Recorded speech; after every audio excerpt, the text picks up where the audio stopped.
Hello. Great to be here. I'm delighted to be part of Mediacom's Transformation Week. I think it's the third year now that Mediacom have hosted Transformation Week for all of Mediacom and all of Mediacom's clients. It's a fantastic initiative. It's day 5, so I know that you've had a packed week and a full agenda, and I'm no doubt have learnt lots. It really has been a fascinating agenda.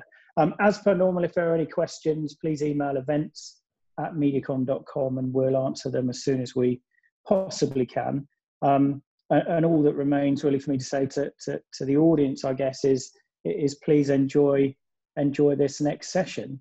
Time for a digital effectiveness reset is the theme, and I guess it is something for us to all think about. But for 2020, I think there's nothing like a global pandemic to prove that we can change if we really need to all of us. I think Mark Reed, the fearless leader of Group M, actually said just a month into the first phase of the lockdown that we'd experienced, certainly in digital, a decade's worth of innovation in that short an amount of time. And I certainly would agree with that from an Ozone Project perspective. But pre-COVID, this debate around efficiency versus effectiveness, certainly with digital under the spotlight, was rumbling on for some time. And I'm delighted that we've got two esteemed guests who are at the forefront of that debate, I would say. So we're going to explore as a panel what that effectiveness reset could look like, how that might change advertiser decisions, and then look at the role of the various parties in creating that necessary change. But just by way of introduction, I'm Craig Tuck. I'm the Chief Revenue Officer at the Ozone Project, the high attention advertising platform, digital advertising platform, and really happy to say Media Week's current brand of the year. So we're very happy to brag about that whilst we're given license to. Next, I wanted to introduce Orlando Wood. He's a Chief Innovation Officer of System One. He's the author of a book called Lemon. He's done some recent research as well called Actum, which I'd recommend you all look at. Lemon really was talking to the fact that advertising's brain might have somewhat turned sour, and we might touch on some of those findings through the course of the conversation. Indeed, the one and only Peter Field said about Orlando, the importance of Orlando's research in an increasingly digital marketplace cannot be overstated. So we're really excited to have Orlando with us. It should serve as a massive wake-up call to the armies of digital marketeers who preached the timely and relevant information mantra for the last 20 years and largely rejected the idea of entertaining advertising. I asked for an interesting fact from Orlando. There were too many for us to cover on this call, but one is that, whereas I bought a drill for DIY tasks as part of my midlife crisis, Orlando actually invested in a baby grand piano and is a master pianist. I wouldn't go that far, Craig, but thank you. Yeah, paints in watercolour, all whilst helping marketeers navigate the complex world that we operate in. It's good to see that he indeed finds time for a tinkle in amongst all of that work. And then no less, Jane Christian, the head of systems intelligence at Mediacom. And if you don't mind me saying, Jane, hopefully for 20 years now, has been at the heart of business science for what is consistently one of the most prominent advertising agencies in Mediacom, not just in the UK, but globally. Jane's front and centre in bringing that thinking and analysis to clients and clients' work. I think it's right to say you've succeeded so far, but there's lots of work for us all to do, which we'll explore here. And an interesting fact about Jane was she was her school Connect 4 champion, which is really impressive and bodes well for the role that you do today, I guess, helping marketeers navigate this marketing effectiveness challenge. So without further ado, the first question I wanted to put to you both really was, some would say that digital advertising is broken. Lots of variations upon the meaning of the word broken there. I'd ask both of you, maybe Jane to begin with, do you agree with that statement? Or is there more hope than that statement would have us believe? I wouldn't say it was broken, but I don't think it's being used in the right ways, would be my view. I think for a long time, the way that because like my background is measurements, the way that we've measured digital channels just really isn't up to scratch. And a lot of that stems from the fact that digital channels come with so much data, clicks, impressions, etc., that it's always really tempting just to focus on that data and get really caught up with that data being the be all and end all. But it's really an incredibly short-term view of the actual impact of that activity. And I think that's fine if you've got a really response-focused campaign and that's what your target is. But for anything even remotely longer-term tasks, I don't think as an industry, I think that all the clicks, impressions are all a bit of a red herring, and that we're focusing on the wrong things, basically. And I think it's been exacerbated in the last year. I think there's a number of factors behind that. I think there's more of a focus on effectiveness than ever before now. So when people are getting it wrong and focusing on the wrong metrics, it kind of makes me upset that we're not spending budget correctly and maybe just being too short-termist. I think measurement's getting harder with digital because of all the third-party cookie changes, or the death of the cookie, as we hear, are going to make digital attribution as a discipline more harder going forward. And I think as well, one thing that's happened in the pandemic, which is a real big shift, is the shift to so much more e-commerce now. And with e-commerce, inevitably comes more spend on digital. So we've got to get it right. We want to be building brands for the longer term and not just generating some short-term uplift. So from my view, from that measurement perspective, it's a bit broken and misfocused, I would say.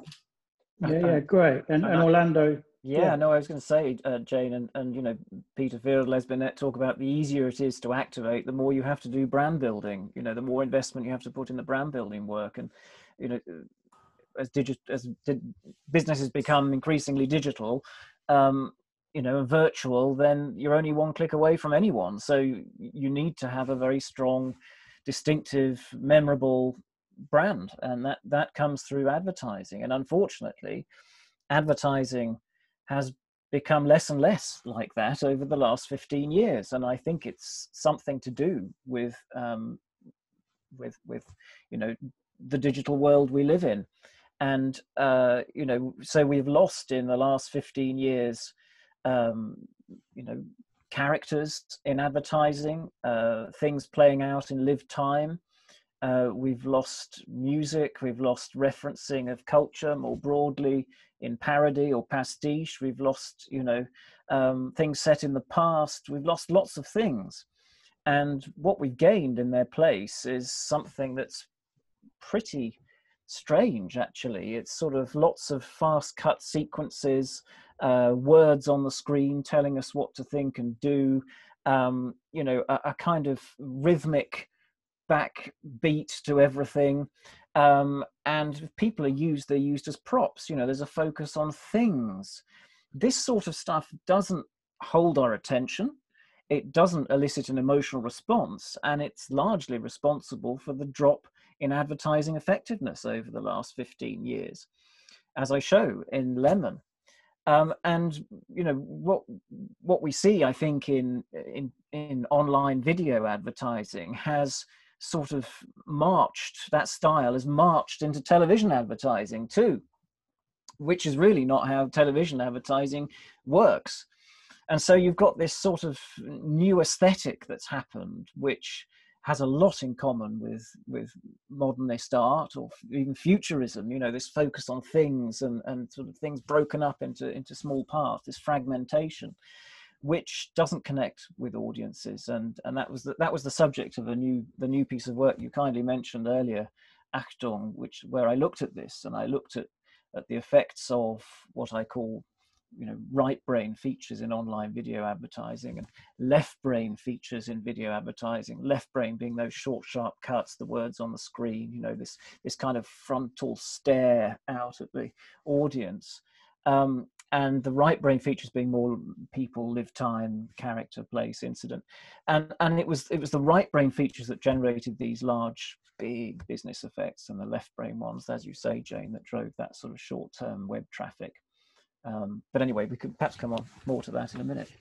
Yeah, no, it is truly fascinating. And I think to expand on that, really, this short-termist kind of rhythm that we've all fallen into, there's an example that comes to my mind in a charity advertiser quite a few years ago, presenting to, I was in digital at that time, presenting to digital, to outdoor, to TV, to radio executives. We all turned up, and the notion was that we would donate some space to support the campaign.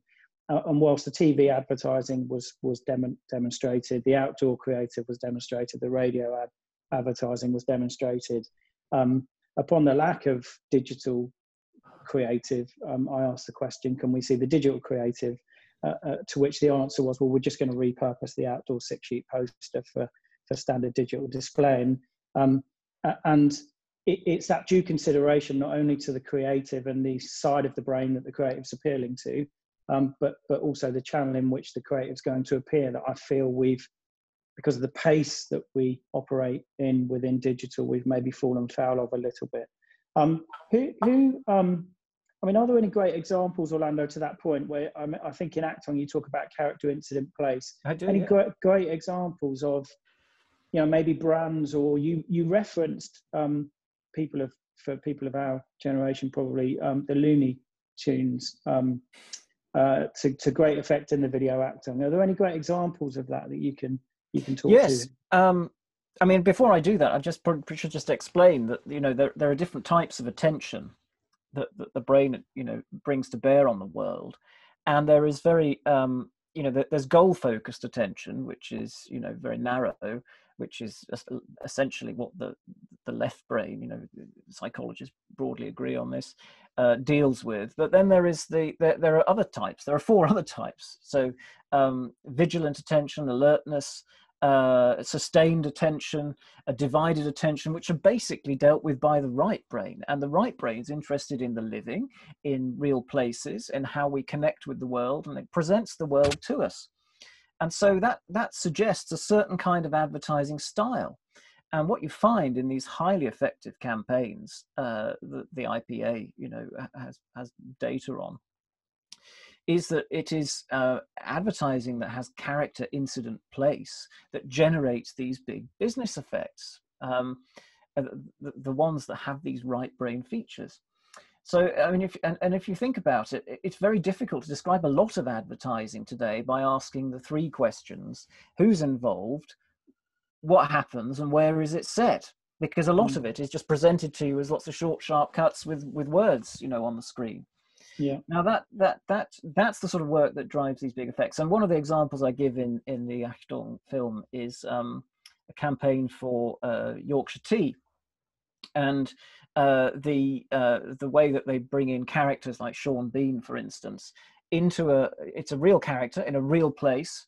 And something odd happens. He addresses a workshop, the new starters of the company, and tells them how things are done proper. That has many of these right brain features, the expressions on the faces, the surprise, God, wow, what's going on here? Yes, I think, but I don't know, but I think I quite like it. It's that sort of thing that really sustains attention and generates an emotional response. And the great thing about that campaign is that it has the brand through each of the character, incident, and place. It's clear from the first frame what we're doing, where we are, what's happening. And I think that's a really great example. But there are other examples too, from the Mars stable. I think Eminem's characters do a brilliant job.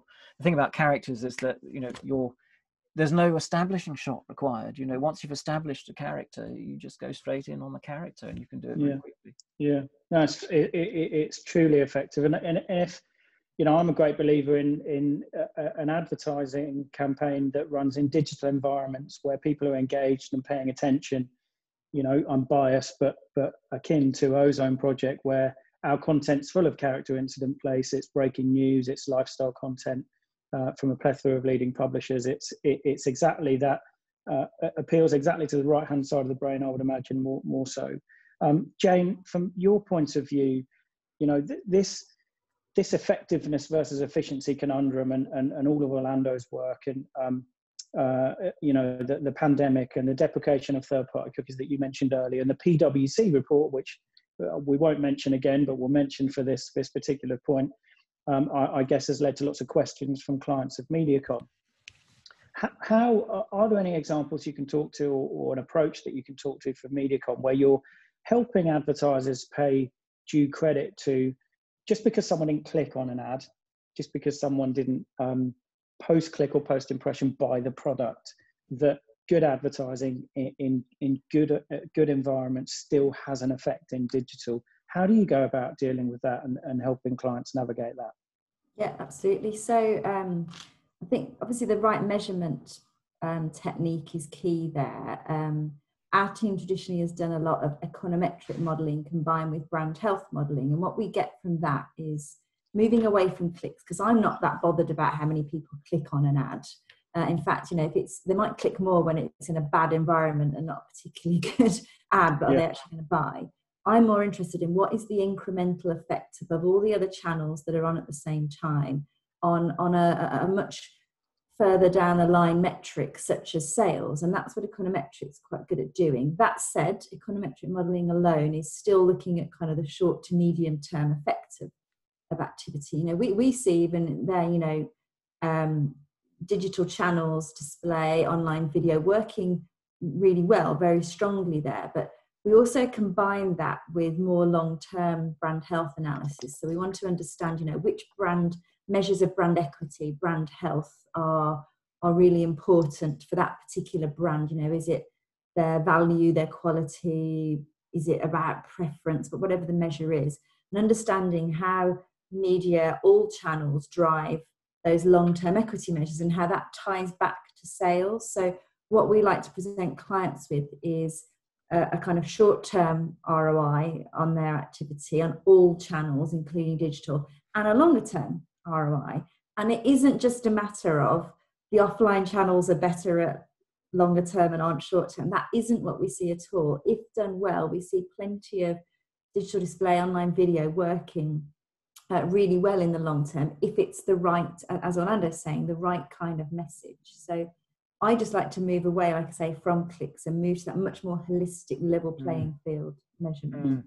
And I mean, that's absolutely one of the things we do at System One is, well, the key thing we do at System One is measure emotional response to advertising to give a kind of long-term prediction, or also a short-term prediction that shows sort of that when you combine it with, you know, the sort of extra share of voice model that Les and Peter have talked about, and others too, gives you a sense of what will happen over a longer time period. So perhaps 6 months to a year, you know, and it seems to explain something that spend alone just cannot explain, or share of voice alone can't explain. And funny enough, it's all the features I was telling you about: the living and characters and place and incident, all the unexpected, all of those things which are associated with that emotional response. And so in the work we did, in the recent work, Achtung, we teamed up with Facebook, and we looked at 100 ads that from campaigns they'd supplied us with. And we measured them for emotional response, and they overlaid this on their own, you know, effectiveness data, sales lifts and conversion and so on. And they found that emotional response, as measured by us, explains something that their guidance, their basic essentials principles, their guidance, you know, didn't. And that emotion was helping to predict something in effectiveness terms that their guidance normally, you know, it does a good job, but it's not enough. Yeah. And that's one of the points I'd quite like to make is that, you know, there's been a lot of talk about relevance over the last 15 years. Well, relevance isn't enough. You have to entertain. You know, relevance is fine if you're only talking to a very targeted audience and you're serving up a product or a service which, you know, is going to be of some interest to the people because they're targeted and they're the audience in question. But actually, for these bigger effects, you need to reach many more people. And that means doing something that doesn't assume an interest in the product, which means doing something entertaining. And that's where I think we've got things wrong. And I think actually the ability to target has led us down a creative path that assumes an interest in the product. And the creative itself is no longer doing the job, or that they used to attract attention of a broader audience, to make the brand salient for a longer period of time. Yeah. So that they might actually look at that brand in the future when it comes to it. Yeah, absolutely. And I think there was a client, actually a Group M client, not a MediaCom client, but a Group M client, that said to me, Craig, look, I'm not too bothered if anybody clicks on my online advertising, just the same as I don't expect them to click on a 6-sheet at a bus stop. I just want to know that it's appearing in environments that I deem suitable, and engaging and premium and editorially governed, and that was the long and short of it, really, for that client, and they understood the trade-off. Jane, are many clients that brave, or is there still some way to go?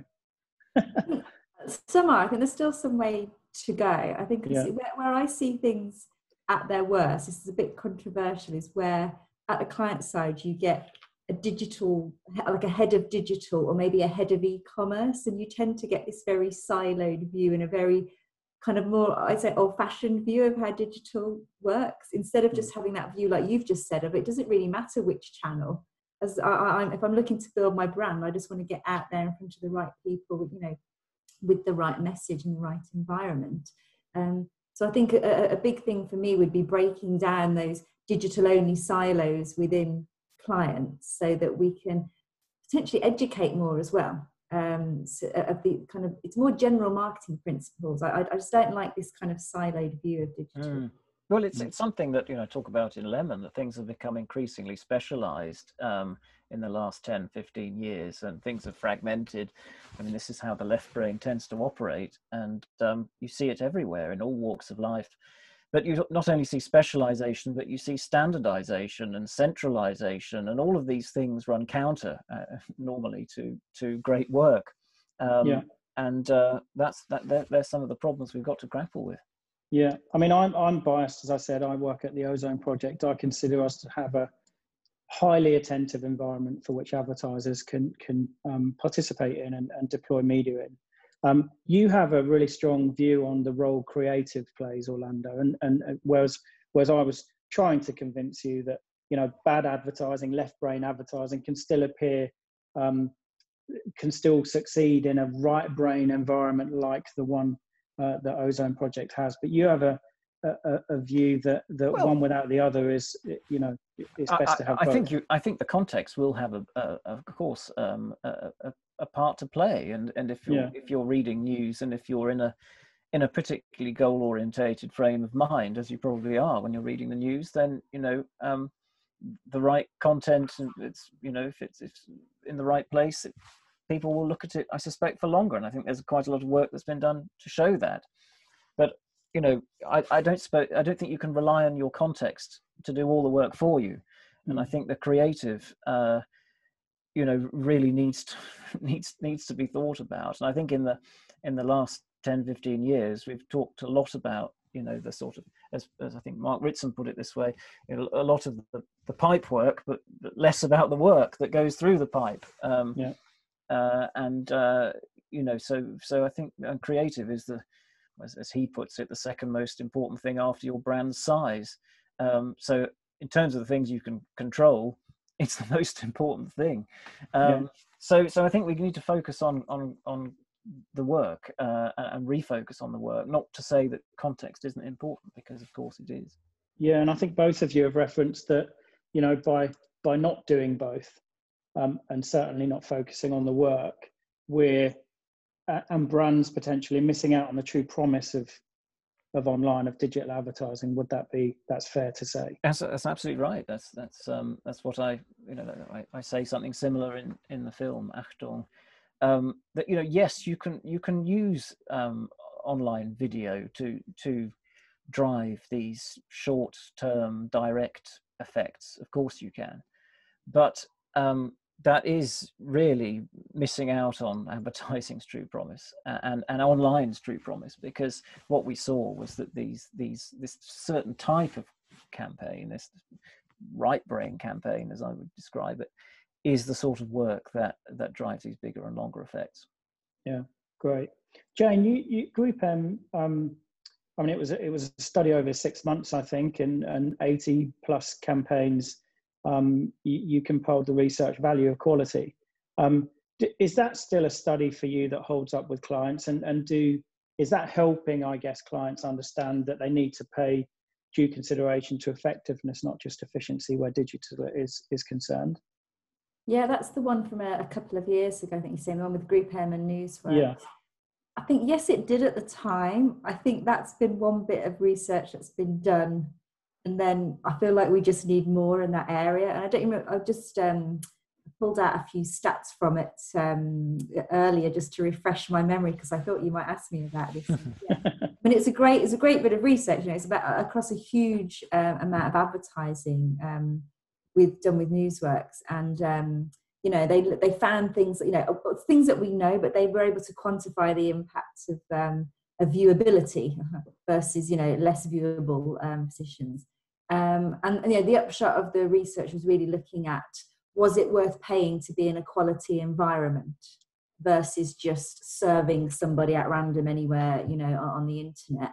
And they found a definite answer of yes across all the categories that they looked at. And I remember at the time that being really strong, but I think we need more in this area, because it's all very well and done, and then people revert back to you know, a very programmatic view of, you know, of advertising. I just find the person, it doesn't matter where, and this proved it does. Yeah, great. It definitely Karen does. Nelson Field has, in her work and her recent book, you know, talks about the importance of context and you know, how for attention. So, you know, how much attention is going to be paid to your advertising in a news feed versus a pre-roll. You know, I mean, it makes a big difference. And various other factors associated with the size of brand, number of, and all these things. I think she puts a very good case for you know, how attention can help, measurement of attention can help to explain some of these things. And that's why I was so keen to have an attention component in the latest work I've done. Yeah, fantastic. Unfortunately, we're running out of time, or almost. Well, I'm sure we could sit here for a long time talking about this. It really is, you know, you've got my attention, and I'm sure the viewers' attention. I was going to summarize, but I don't feel it would do either of you any credit if I did. So I'll just ask one final point, I guess, of both of you. Who would be responsible for this change then? Whose role is it to drive this change?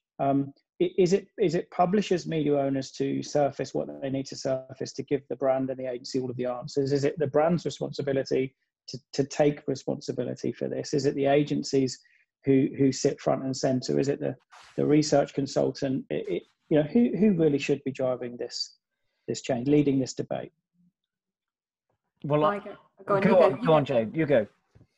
I think, as you allude to, it's kind of everybody. I think what the media owners can do working with, you know, good research partners is give us that view of, you know, like the Group M work do with Newsworks, being able to prove the value of things like quality there. I think advertisers, I know, going back to my point earlier, I think they need to set themselves up so that digital is not a silo, and that you've got people looking across all marketing and looking for its full and long-term effect, and not falling down that let's follow the clicks, you know, corner. And I think it's agencies, because ultimately agencies should be advising advertisers, but there needs to be pressure from one to the other and mutual acceptance to do that. Yeah, great. Orlando, final words. I think, you know, it's incumbent on all of us. You know, what I tried to do is to look at some of these problems through the lens of the creative itself. And I think when you start to look at things through the lens of the creative, then you start it actually helps to simplify things quite a lot. And you start to learn that good creative principles are good creative principles. And that, you know, as I say, you know, relevance isn't enough. You have to entertain. And I'm hoping that, you know, that it will help everyone point in the same direction. That's what I hope. Fantastic. And for me, it is truly everybody's responsibility to work together. It's a huge shift that needs to occur. And we should all just remember there's a real person at the other end of the line, and we shouldn't lose sight of that fact, really. But thank you so much for your time. I'm sorry it was so short. Maybe we can do it again sometime. Who knows? Absolutely. But thank you again. Having me. Been a pleasure. Thank you. Thanks.